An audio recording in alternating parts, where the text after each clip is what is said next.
Assalamualaikum warahmatullahi wabarakatuh.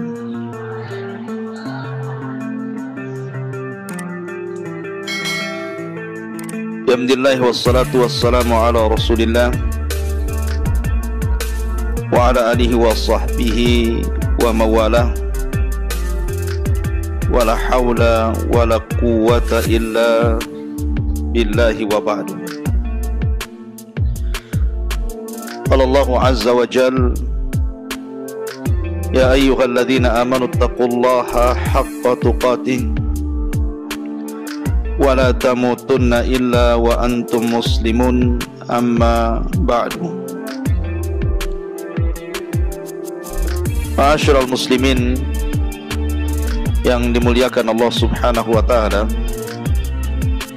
salawat dan salam tak lupa kita aturkan kepada Rasul kita Nabi besar Muhammad sallallahu alaihi wa ala alihi wasallam. Pembahasan di malam hari ini kita akan membahas 5 peristiwa hidup setelah kematian. 5 peristiwa hidup setelah kematian, dan semua tertuang dalam satu surat di dalam Al-Quranul Karim, surah Al-Baqarah. Jadi kita akan membahas 5 peristiwa hidup setelah kematian di dalam surah Al-Baqarah. Pertama, surah Al-Baqarah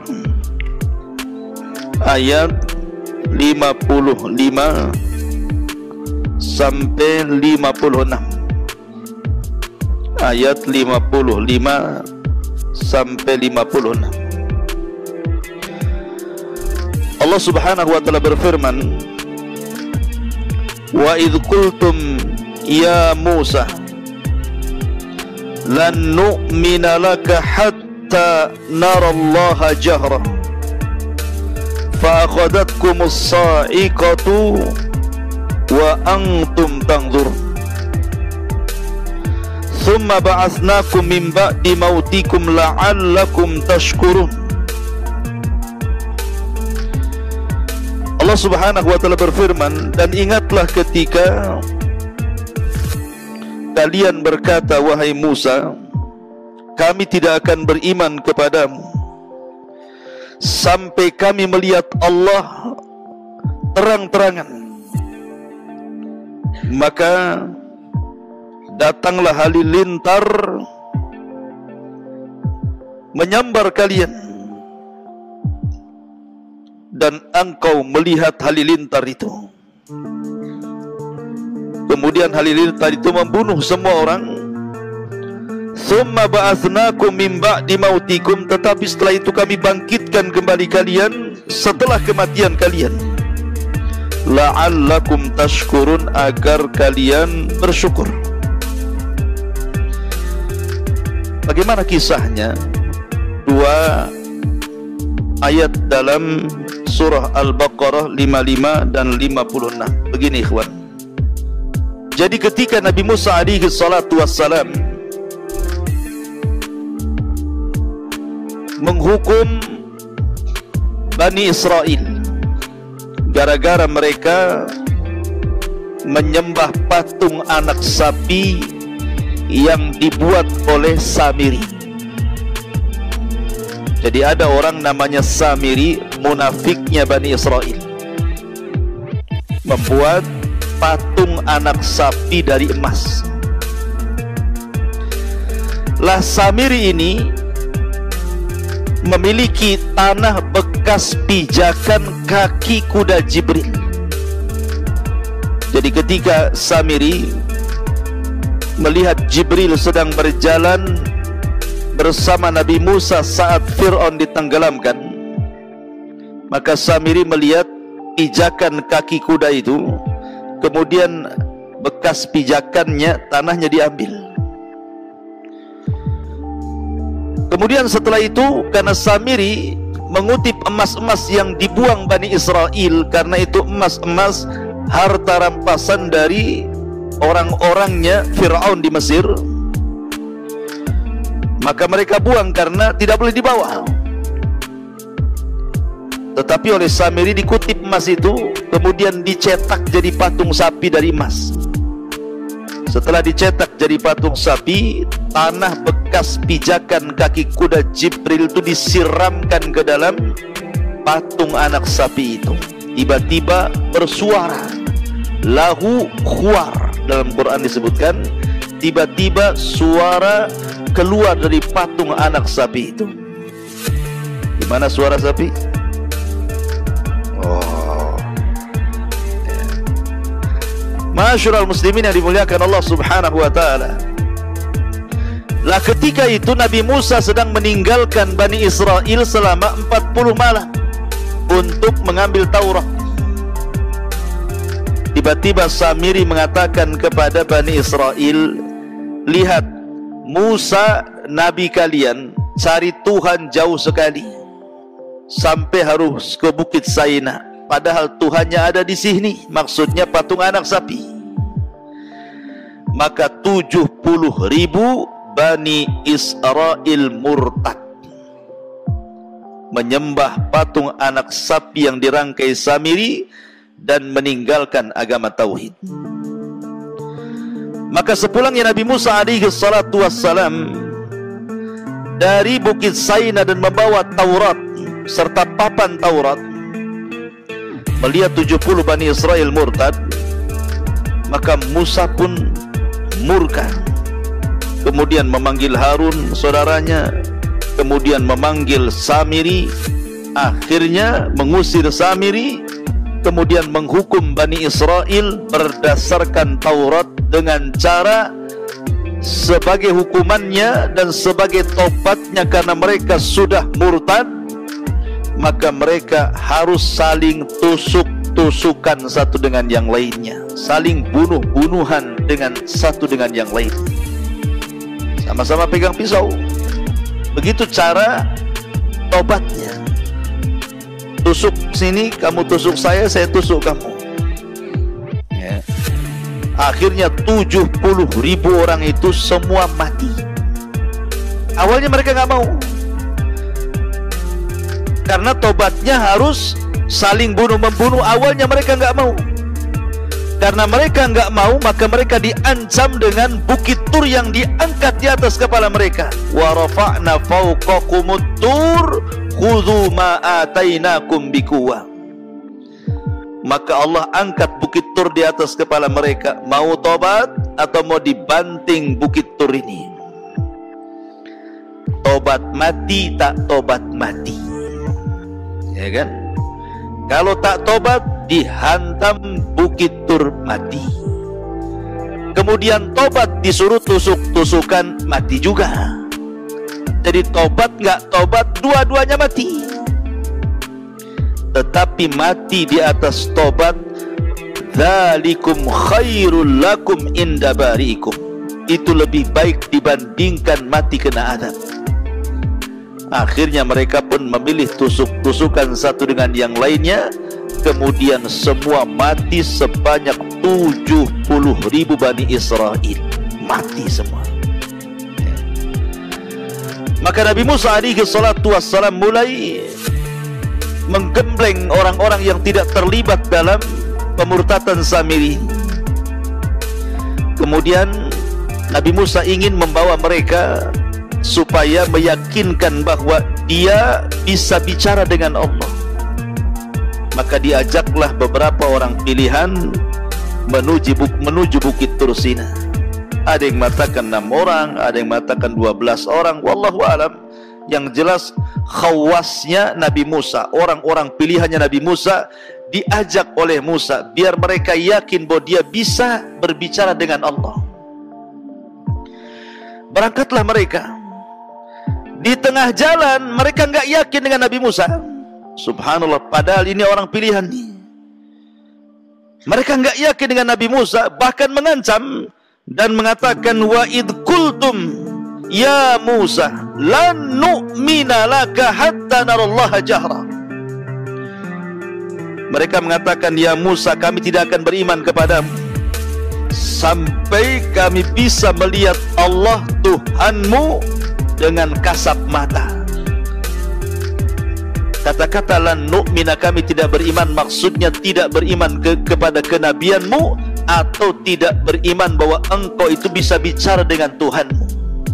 Sampai kami bisa melihat Tuhanmu seperti apa, baru saya yakin. Itulah Bani Israel, su'ul adab, buruk akhlaknya kepada nabinya. Maka ketika mereka kemudian ngomong seperti itu saja, tiba-tiba karena ucapannya lancang, ikhwan, itu ucapan lancang sekali kepada nabinya, mengatakan kami tidak beriman kepadamu wahai Musa, sementara mereka sudah banyak diselamatkan oleh Allah lewat Nabi Musa, diberikan nikmat oleh Allah lewat Nabi Musa.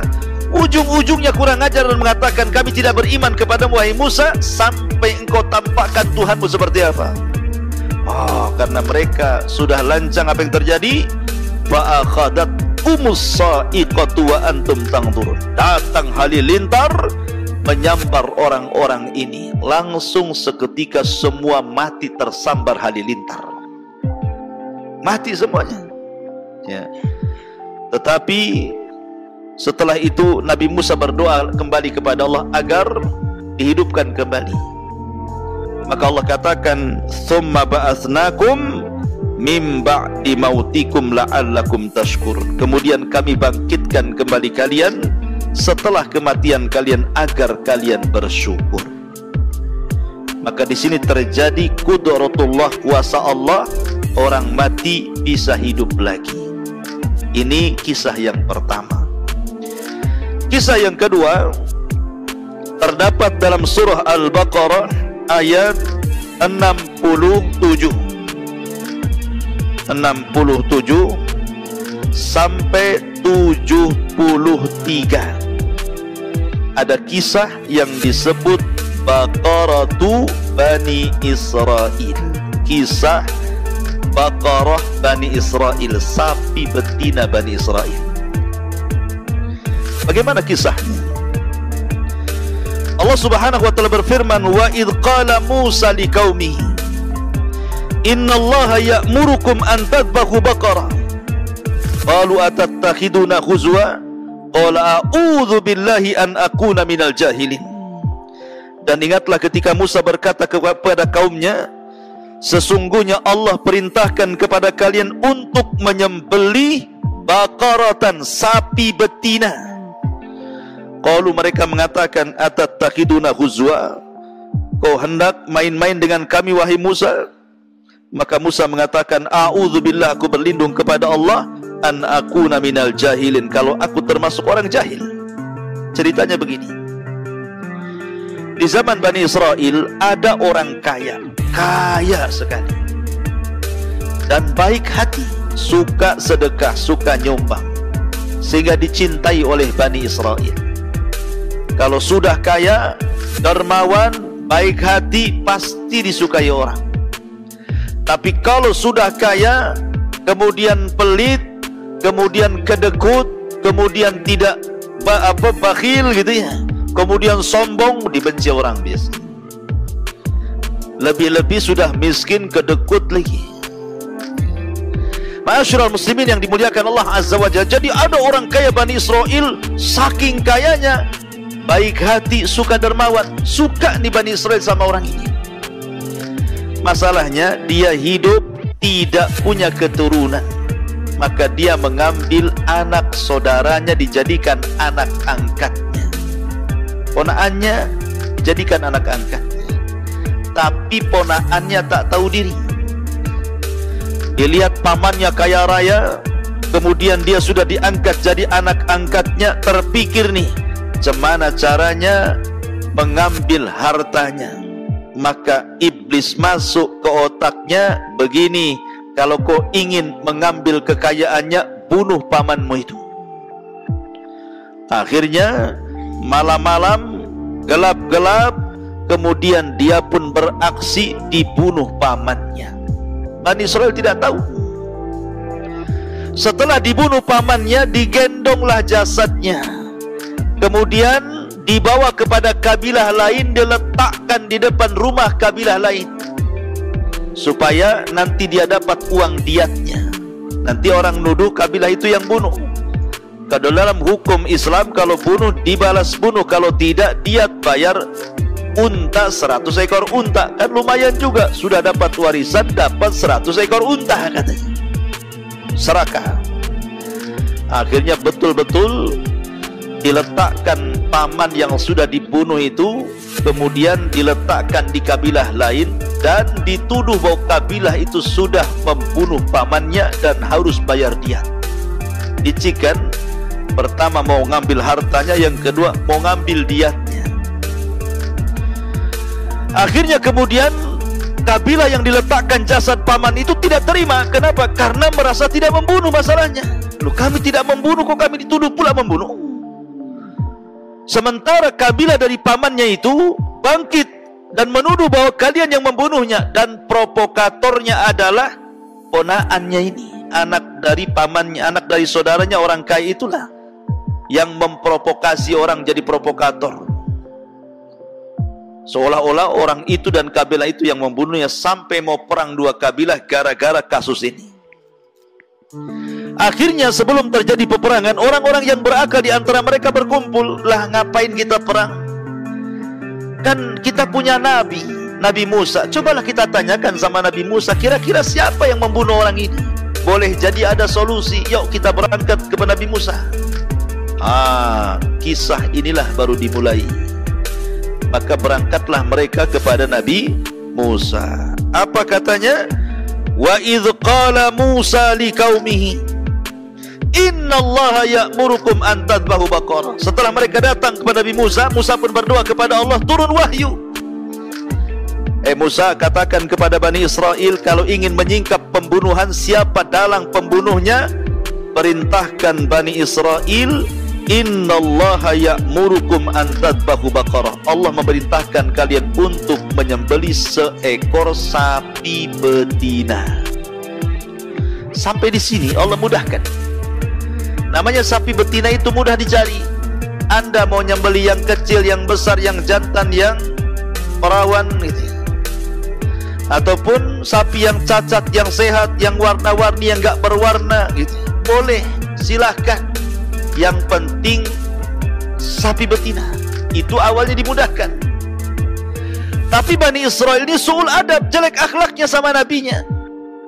Mereka malah mengejek Nabi Musa dan mengatakan, atattakhiduna khuzwa, wahai Musa, kau hendak membodoh-bodohkan kami. Kami tanya siapa pembunuhnya, kau pula suruh kami menyembelih seekor sapi betina. Apa hubung kait antara pembunuhan dengan sapi betina? Tidak nyambung. Mereka tidak paham bahwa ini perintah Allah. Makanya Musa murka dan mengatakan, a'udzubillah an akuna minal jahilin. Aku berlindung kepada Allah. Ini seruan ini bukan karena kejahilanku, ini perintah Allah. Barulah kemudian mereka mau melaksanakannya, tapi mereka tanya macam-macam soal sapinya. Apa tanyanya? Qalu du'u lana rabbaka yubayyin lana mahi. Qala innahu yaqulu innaha baqaratun la faridun wala bikrun awanun baina dzalika faf'alu ma tu'mar. Mereka berkata, wahai Musa, berdoalah kepada Rabbmu, jelaskan kepada kami sapi betinanya kayak apa. Lihat bagaimana su'ul adab, buruk ucapan Bani Israel ini. Harusnya mereka mengatakan qalu du'u lana rabbana, bukan rabbaka. Itu kan Allah Tuhan kita, seolah-olah itu Tuhan Musa saja, bukan Tuhan Bani Israel. Mereka mengatakan, wahai Musa, berdoalah kepada Rabbmu, harusnya kepada Rabb kita, kan begitu. Itu kan su'ul adab namanya. Coba doa sama Tuhanmu, seolah dia tidak punya Tuhan. Coba terangkan sapinya kayak apa. Gitu ya. Maka Musa menjawab, sapinya itu la farid wala bikr, tidak terlalu tua, tidak terlalu muda, sedang-sedang saja. Sapinya sedang-sedang saja, tidak tua, ya tidak muda. Faf'alu ma tu'maru, sudahlah lakukan saja. Sebenarnya nyari sapi yang tengah-tengah banyak. Maksudnya yang tidak terlalu tua, tidak terlalu muda. Lihat dari usia saja sudah dapat. Tapi mereka memang hendak memperberat diri, maka Allah beratkan sekalian. Fasyaddadu fasaddadallah. Ketika mereka hendak berat, Allah berikan berat. Kemudian mereka mengatakan, qalu ulana rabbaka yubayyilana ma launuha. Gini wahai Musa, nampaknya enggak jelas itu. Sekarang kami tanya warnanya lah. Kayak apa warnanya itu sapi itu? Maka Musa mengatakan warna sapinya, qala innahu yaqul innaha baqaratun safra faqi'un launuha tasurrun nadhirin. Sapi betinanya warnanya kuning tua, artinya kuning pekat, nggak ada warna lain. Sulit diwawancari sapi betina warna kuning pekat, kuning tua, kecuali sapinya dipilok. Susah warnanya, mau nyari di mana? Ya, warna sapi kayak gini nih cukup? Tidak. Faqi'ul launuha tasurrun nadhirin. Di mana kuning itu tidak ada warna lain kecuali kuning, dan kalau orang melihatnya langsung suka, karena tidak semua orang suka sapi kan, tapi khusus sapi ini kalau orang melihat langsung senang. Wah, makin sulit lagi. Dasar degil Bani Israel masih dibilang gak jelas. Gimana gak jelas? Usianya yang tidak terlalu muda dibilang gak jelas. Tanya warna sudah jelas, cari yang kuning pekat, tidak ada warna lain, dibilang gak jelas. Tanya lagi, qalu ulana rabbaka yubayyin lana mahi innal baqarata syabaha alaina wa inna insyaallah la muhtadun. Maka mereka mengatakan, wahai Musa, tolonglah berdoa lagi, jelaskan sejelas-jelasnya. Sapi yang mau kami sembelih itu nampaknya masih samar. Dan Israel nih degilnya kayak gitu, masih samar nih, nggak jelas juga nih katanya. Ada sudah jelas dibilang nggak jelas. Ya. Tolonglah jelaskan yang sejelas-jelasnya biar kami dapat petunjuk. Oke, kata Nabi Musa. Musa berdoa kepada Allah kemudian mengatakan, qala innahu yaqul innaha baqarun la dhalulun tuthirul arda wa la taskil hartha musallamatu la syiyata fiha. Qalul ana ji'ta bil haqq fadhabahuha wa ma kadu yaf'alun. Kemudian dan Musa menjawab, sapi itu adalah sapi betina yang belum pernah dipakai untuk membajak tanah, tidak pula untuk mengairi tanaman, sehat dan tanpa belang. Mereka berkata, sekarang baru jelas sapinya. Masalahnya ada enggak sapinya? Dibilang udah jelas, sapinya ada enggak? Rupanya satu Bani Israel yang punya sapi kayak itu cuma satu. Anak yatim. Anak yatim punya sapi, itu warisan satu-satunya dari orang tuanya, persis sifatnya seperti yang disifatkan oleh Musa kepada Bani Israel. Maka Allah mengirim malaikat untuk menjelma manusia dan mendatangi anak yatim yang punya sapi itu. Maka datanglah malaikat dan mengatakan, sini nak, sebentar lagi sapimu akan ditawar orang, dan pasti tidak akan mencari sapi kecuali sapimu. Maka jangan kau kasih ke mereka. Tapi kalau seandainya mereka kekeh ingin sapimu nak, jualah sapimu dengan emas seberat sapimu. Emas seberat sapi, gimana pula? Ya, kalau emas Jawa ya lah, mas kemana mas? Kan itu berat tuh.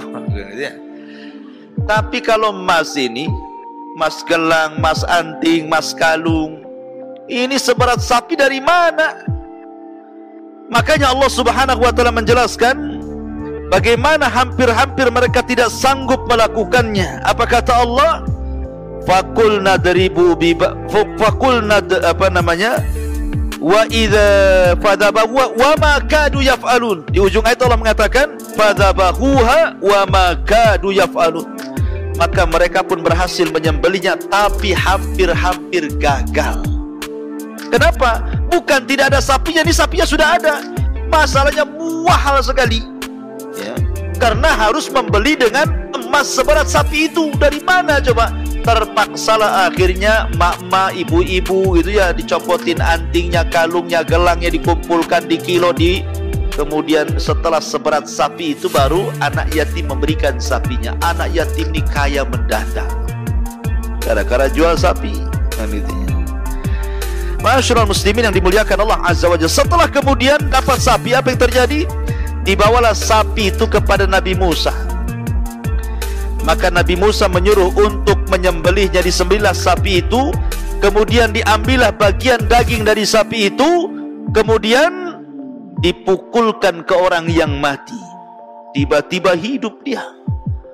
Kemudian Musa bertanya, "Hei, siapa yang membunuhmu?"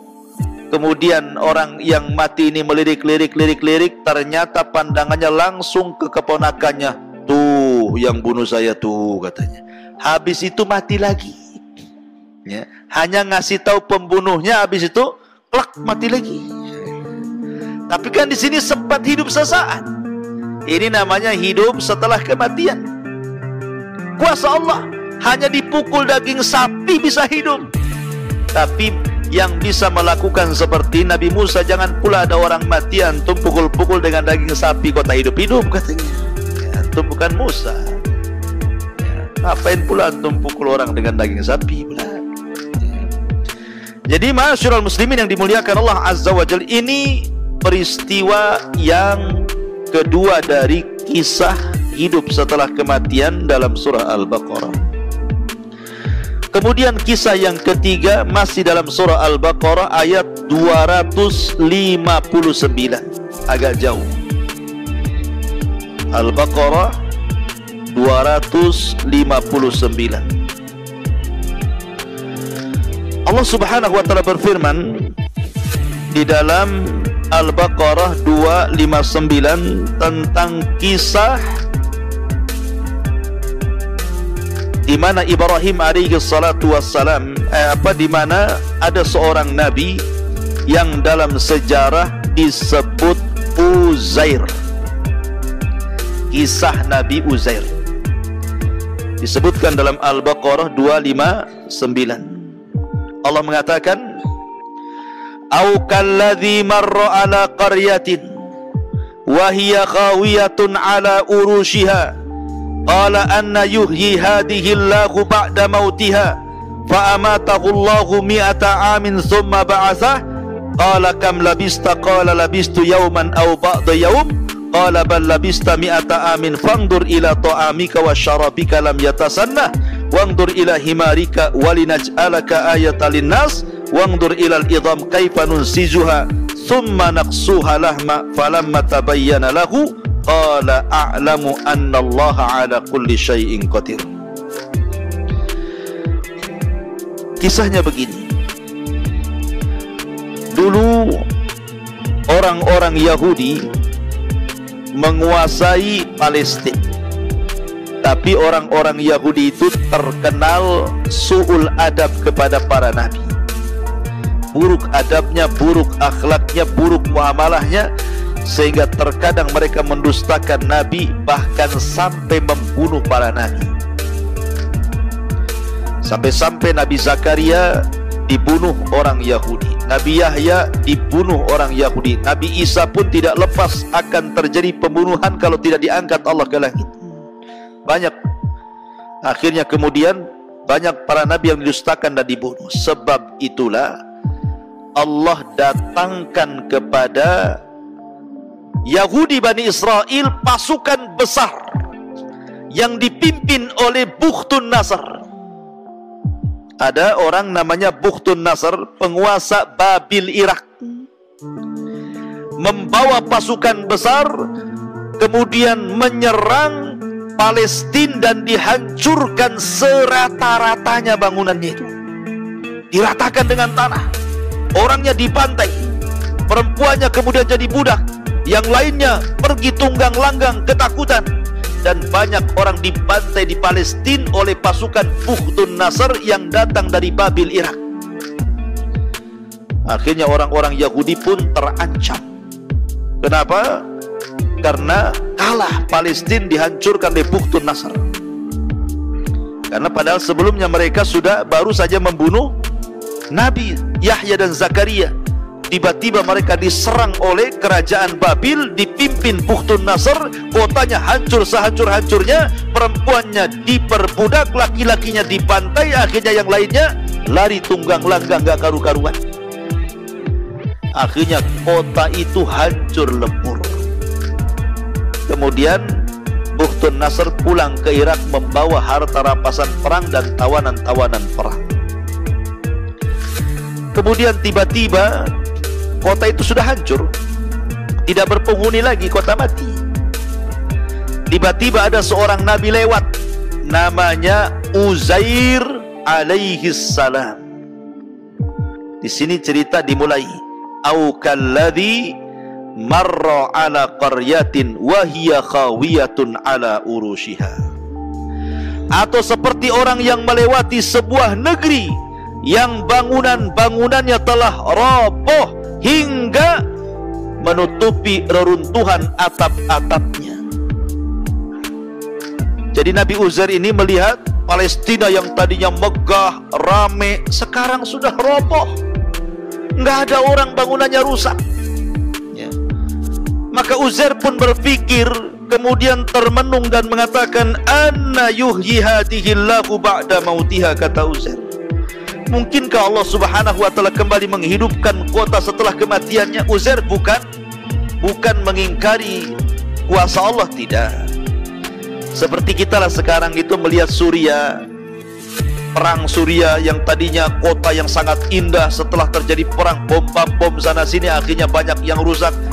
Tentu kita berpikir, kapan Suriah seperti dulu? Nah gitu ya. Mungkin gak dia bangkit lagi? Nah, Uzair mengatakan seperti itu ketika melihat Palestina hancur, dihancurkan Bukhtun Nasr. Uzair ini berpikir, barusan kemarin saya lewat kota ini, indah, penuh dengan orang, bangunannya tinggi-tinggi, kok sekarang sudah roboh rata dengan tanah, tidak ada orang pun. Mungkin gak Allah mengembalikan kota ini seperti semula? Nah, itu dalam hati Uzair berpikir seperti itu. Akhirnya karena sudah panas duhur, Uzair pun mencari tempat istirahat. Masuklah dia ke dalam gua kecil. Kemudian dia pun menyandarkan, merebahkan badannya. Tiba-tiba tidur dan tidak bangun-bangun sampai 1 abad. 1 abad berapa? 100 tahun. Tidur 100 tahun nih. Antum aja tidur 2 hari itu udah malas luar biasa ya. 100 tahun tidur, puas nggak tuh tidur 100 tahun? Antum nggak puas lah.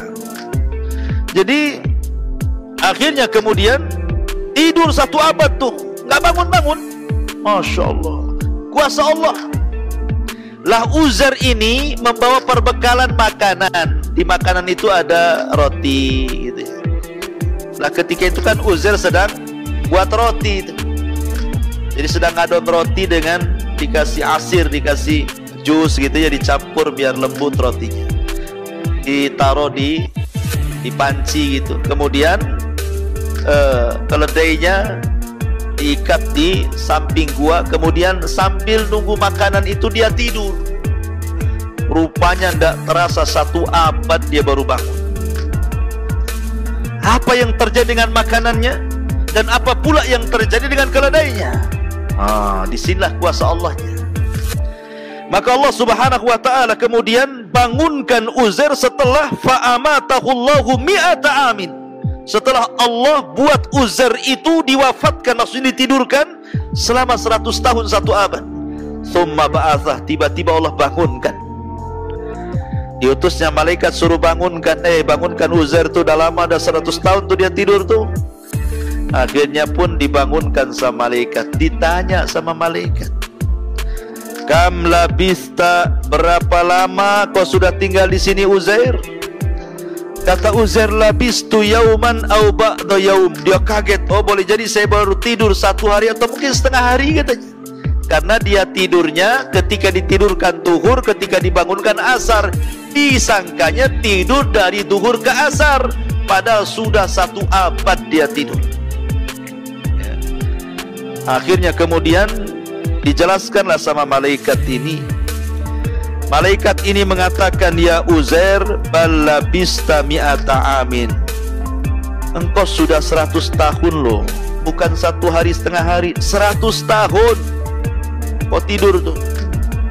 Fangdur ila ta'amika wa syarabika lam yatasanna. Lihat makanan yang dulu kau buat, kau adon dengan asir, dengan khubaz itu, roti dan jus itu, tidak berubah. 100 tahun tidak berubah. Mukjizat. Antum saja kalau buat susu, taruh di gelas, kemudian dibiarkan di lemari, bulan depan baru diminum, kalau dipastikan mencret, pasti mencret. Berubah kan? Buat susu hari ini, bulan depan diminumnya, apa enggak mencret? Berubah. Ya, ini tidak berubah ini. Padahal sudah 1 abad makanannya nggak berubah. Begitu-gitu aja makanannya itu. Yang masalahnya bukan makanannya, keledainya nggak ada. Makanannya tidak berubah, keledainya tidak ada. Yang dilihat banyak tulang berserak-serak di situ. Jadi dia heran, ini makanannya ada, tapi keledai saya tak ada. Jadi kan disangkanya tidur sebentar masalahnya. Lain kalau makanannya sekalian nggak ada. Ini makanannya nggak berubah, alam yatasana, tidak berubah sama sekali. Tapi kok keledainya nggak ada, tapi kok banyak tulang di bawah ini. Akhirnya kemudian Allah Subhanahu wa taala berfirman, "Fangdur ila ta'amika wa syarabika lam yatasana." Lihat makananmu, minuman enggak berubah kan? Tapi wangdur ila himarik, lihat sekarang keledaimu.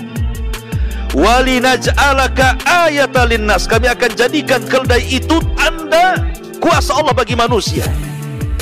Wangdur ilal idhami kaifa nunsijuha thumma naqsuha lahma. Lihat bagaimana tulang akan dibalut kembali dengan daging dan akan hidup lagi. Tiba-tiba Allah Subhanahu wa taala menghidupkan keledai di hadapan Uzair. Tiba-tiba tulangnya pada bergerak, kemudian mendekat, kemudian menyambung satu demi satu. Tulang itu keluar semua, bergerak sendiri, kemudian saling menyambung, jadilah kerangka keledai. Ini tulangnya. Setelah tulangnya terangkai, tiba-tiba Allah Subhanahu wa taala mengirim daging-daging yang melesat dari mana-mana, nempel di tulang-tulang itu. Kemudian dibungkus lagi dengan kulitnya, jadilah keledai Uzair hidup lagi, ditiupkan ruh, tiba-tiba berteriak seolah-olah kiamat dibangkitkan. Uzair hanya mangap aja. Kok bisa? Ini kuasa Allah Azza wa Jalla. Kenapa? Uzair bingung, ini ada apa ini? Kok bisa keledainya tiba-tiba tulangnya terangkai sendiri, daging yang tak datang dari mana nempel lagi, kemudian dibungkus kulit lagi, tiba-tiba ditiupkan ruh dan berteriak keledainya Uzair seolah-olah kiamat dibangkitkan. Maksudnya begini, bagaimana Allah menghidupkan dari kematian keledai ini supaya jadi peringatan bahwa tidak ada yang mustahil bagi Allah. Karena Uzair kan 100 tahun sebelumnya mengatakan mungkin gak kota ini hidup lagi. Ternyata setelah diwafatkan atau ditidurkan 100 tahun, kemudian Allah memberikan contoh dia bisa menghidupkan keledai setelah kematiannya. Apalagi hanya menghidupkan kota itu kecil, gampang bagi Allah. Tiba-tiba kemudian dia keluar, bawa keledainya, bawa makanannya. Tadinya kota yang hancur, lebur, berantakan, rupanya kota itu sudah kembali ramai, kembali bangunannya megah-megah, kembali ekonominya jalan lagi. Pokoknya Uzair senang karena Allah sudah mengembalikan kota itu sebagaimana sebelumnya. Maka Uzair pun pulang. Dia kan sudah 100 tahun ngilang masalahnya, tapi dia masih ingat rumahnya. Ketika sampai di rumahnya bingung, karena di rumahnya hanya ada nenek tua buta yang sedang duduk depan rumahnya. Kemudian Uzair mengatakan, benar enggak ini rumahnya Uzair, Nek? Kata nenek itu, benar ini rumahnya Uzair. Saya Uzair, Nek. Hah? Kau Uzair? Ah, jangan bohong, Uzair sudah hilang 100 tahun, ngaku-ngaku Uzair pula kau, katanya. Nah, itu bahasa Medannya ya. Akhirnya Uzair mengatakan, saya Uzair, Nek. Ah, gak benar kau ini, katanya. Kalau kau Uzair, kata nenek itu, Uzair itu seorang nabi, doanya mustajab. Dia bisa berdoa, kalau memang kau Uzair, doakan aku supaya sembuh mataku. Maka Uzair pun kemudian ngangkat kedua tangannya berdoa kepada Allah, kemudian diusaplah mata nenek itu. Tiba-tiba dia melihat rupanya nenek itu adalah budaknya Uzair, pembantunya Uzair. Dulu lebih muda, sekarang lebih tua, karena Uzair tidak berubah. Walaupun sudah 100 tahun lewat, tetap segitu saja mukanya. Sementara pembantunya yang lebih muda sekarang lebih tua, jadi nenek-nenek, sementara dia masih bujangan, masih muda gitu ya. Akhirnya pas kemudian nenek itu melihat Uzair, ternyata majikannya betul Uzair. Hanta Uzair, kau Uzair katanya kan. Barulah dia teriak-teriak, Uzair masih hidup, Uzair masih hidup. Akhirnya kemudian ketemulah dengan salah satu putra Uzair. Uzair putranya nggak percaya, putranya udah tua juga, bapaknya masih muda gitu ya. Karena yang 100 tahun nggak dihitung masalahnya.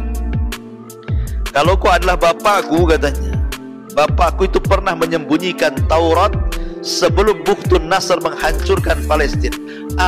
Sekarang di mana Taurat itu? Akhirnya kemudian Uzair pun mencari-cari Taurat. Rupanya setelah ditunjukkan tempat Taurat disembunyikan, Taurat itu sudah hancur, kena puing-puing, apalagi sudah 100 tahun. Akhirnya Allah subhanahu wa ta'ala anugerahkan kepada Uzair ingatan mampu menghafal Taurat yang tidak dimiliki kepada Nabi Musa, sehingga dia bacakan Taurat lewat hafalannya. Sejak itulah orang Yahudi menganggap Uzair itu anak Tuhan. Wa qalatil Yahud Uzair ibnullah wa qalatin Nasara al-Masih ibnullah. Orang Yahudi mengatakan Uzair itu anak Allah. Ini peristiwa yang ketiga. Kemudian peristiwa yang keempat, Allah subhanahu wa ta'ala juga menceritakan hal yang sama tentang kisah Nabi Ibrahim ayat setelahnya. Langsung setelah kisah Uzair, langsung ayat 260-nya diceritakan. Wa idh qala Ibrahim rabbi arini kaifa tuhyil mauta qala awalam tu'min qala bala walakin liyatma'inna qalbi qala faqud arba'atan minat tayri fasurhunna ilaika thumma ij'al ala kulli jabali minhunna juz'a thumma ud'uhunna ya'tinaka sa'ya wa'lam annallaha azizun hakim. Dan ingatlah ketika Ibrahim berkata, ya Tuhanku, perlihatkanlah kepadaku bagaimana engkau menghidupkan orang mati. Allah berfirman, belum percayakah engkau wahai Ibrahim? Maka Ibrahim menjawab, aku percaya Rabb, tetapi agar hatiku tenang. Maka Allah berfirman, kalau begitu ambillah 4 ekor burung. Ada yang mengatakan 4 ekor burung itu 1 ayam, 1 entok, 1 burung, 1 apa ya tafsirannya itu. Yang jelas dia jenis burung. Kemudian cincanglah 4 burung itu. Kemudian letakkan di masing-masing bukit 1 bagian. Kemudian panggillah mereka, niscaya mereka akan datang kepadamu dengan segera. Ketahuilah Allah Maha Perkasa dan Maha Bijaksana. Jadi Nabi Ibrahim, dan dia Khalilur Rahman, meminta kepada Allah Azza wa Jal agar menerangkan bagaimana Allah subhanahu wa ta'ala menghidupkan setelah kematian di hari kebangkitan. Maka Allah mengatakan, ya Ibrahim, kau tidak percaya aku akan membangkitkan manusia di hari kebangkitan? Kata Ibrahim, tidak, aku yakin, cuma aku biar tenang saja ya Rabb. Kalau begitu begini, kau tangkap 4 burung itu, kau cincang, letakkan kepalanya di Jabal Uhud 1, ya, badannya di mana? Di Himalaya sana 1, ya, buntutnya di mana? Di mana? Di Bandung sana, di Padang 1, Sumatera mana lagi? Di Alor sana, di Flores. Cari mana? Himalaya sana. Jadi seandainya ini kita contohkan, letakkan gunung sana, letakkan gunung sana, letakkan gunung sana, kepalanya sana, kakinya sini, badannya di sini. Akhirnya Ibrahim melakukannya. Kemudian setelah itu Allah kata, panggil sekarang.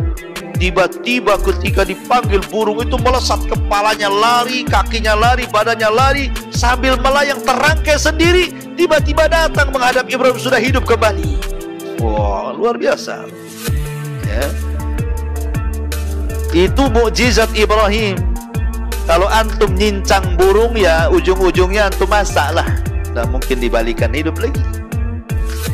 Karena manusia tidak bisa menghidupkan yang seperti itu. Ini kisah yang keberapa? Yang keempat, masih dalam surah Al-Baqarah. Kemudian kisah yang kelima, yang terakhir adalah kisah apa namanya? Kisah apa? Masih surah Al-Baqarah. Oh, kisah Nabi Hazkiel. Al-Baqarah 243. Ini yang terakhir ya. 243. Kisah Nabi Hazkiel 243. Allah Subhanahu wa taala berfirman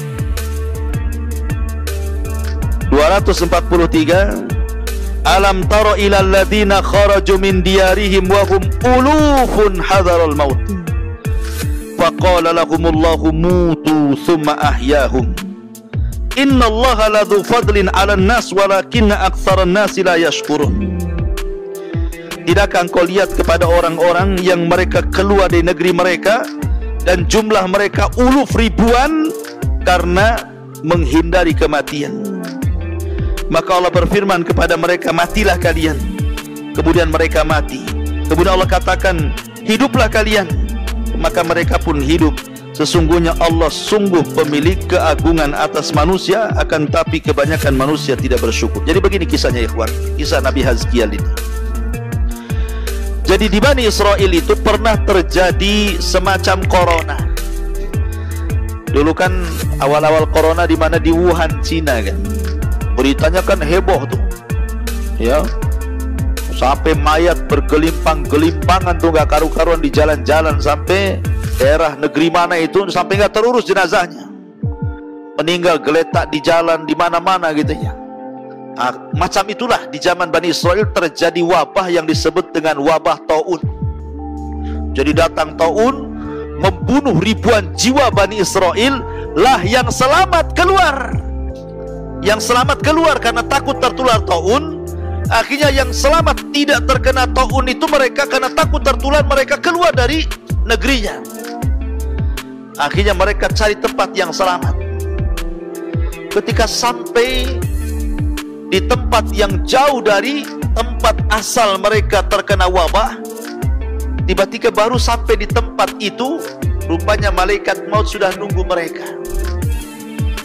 Tujuannya menghindar taun supaya jangan terkena penyakit taun agar tidak mati.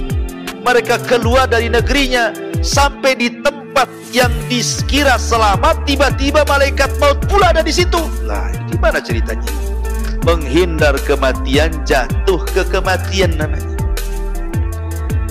Maka ketika mereka sampai melihat malaikat maut, maka Allah perintahkan malaikat maut cabut mereka semuanya nyawanya itu. Akhirnya ribuan orang yang mengungsi mati semua. Kata para ulama, al-qadaru la yamna al-hadaru la yamna'ul qadaru. Al-hadaru la yamna'ul qadar. Bahwa menghindar dari takdir tidak mencegah adanya takdir. Menghindar dari kematian pasti akan dihadapkan dengan kematian lain. Tidak kematian dengan corona, mungkin dengan yang lain. Tidak mesti mati karena corona, yang lain juga penyebab kematian banyak. Tidak mesti dengan taun, rupanya ada memang takdirnya mati. Ketika sampai mereka karena ingin menghindari taun itu, malah mereka dicabut nyawanya di situ oleh Allah. Oh, jasadnya bergelimpangan di mana-mana.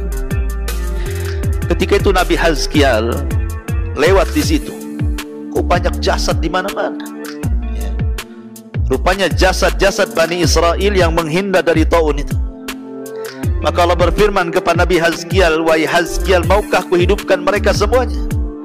Maka Hazkiel mengatakan, ya Rabb, hidupkanlah mereka, kasihan. Biar mereka mendapatkan hidayah dari pelajaran seperti ini. Maka Allah perintahkan kepada Hazkiel, serulah mereka. Maka akhirnya Hazkiel pun menyuruh mereka, dan Allah kembalikan, hidupkan mereka. Akhirnya mereka pun kemudian tobat dan sadar, kemudian mengikuti Nabi Hazkiel, walaupun belakangan kemudian mereka kufur lagi. Lihat bagaimana Allah menghidupkan manusia setelah kematian.